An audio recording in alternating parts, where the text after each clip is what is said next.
C'est une conséquence glaçante de l'épidémie de Covid. Le nombre de bébés secoués a doublé en 2021 en région parisienne. La mortalité a été multipliée par 9. Selon une étude de l'hôpital Necker à Paris, le confinement et le stress ont accentué le risque de maltraitance et de négligence envers les enfants. Alors des familles endeuillées se mobilisent aujourd'hui pour sensibiliser sur ce sujet tabou, encore mal connu, et pour tenter d'éviter d'autres drames. Anne Guéry, Florian Lemoine. De sa petite fille Rose, il ne lui reste que les photos des premiers mois de sa vie et le souvenir d'un bébé plein de promesses. Rose, c'était une jolie petite fille qui était pleine de vie. Elle souriait beaucoup. Elle était... Bon, pour moi, c'était le bébé parfait, bien sûr. Rose avait 6 mois. Elle était gardée en journée par une assistante maternelle quand un jour de juin 2018, ses parents ont été appelés par un hôpital parisien.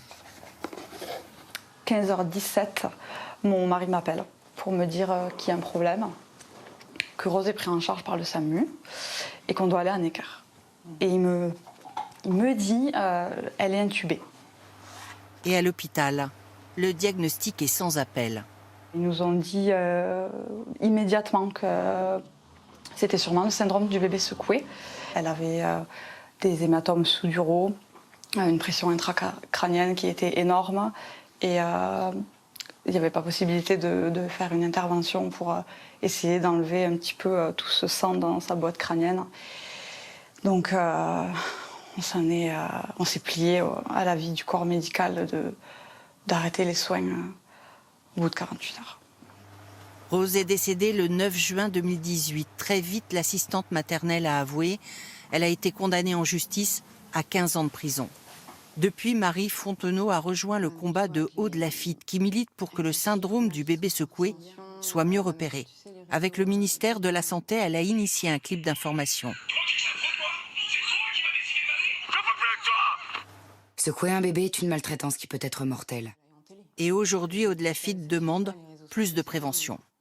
Chaque couple qui sort de la maternité doit être sensibilisé à la question et recevoir de la prévention, dire que ça existe et dire les conséquences, que c'est une maltraitance, que ça peut tuer l'enfant, que si ça ne le tue pas, ça peut avoir des séquelles à vie. Le combat pour continuer à vivre, car pour Marie Fontenot, 4 ans après le décès de Rose, la douleur est toujours vive. Et ce qui reste aujourd'hui, c'est la tristesse. Voilà, Excusez-moi.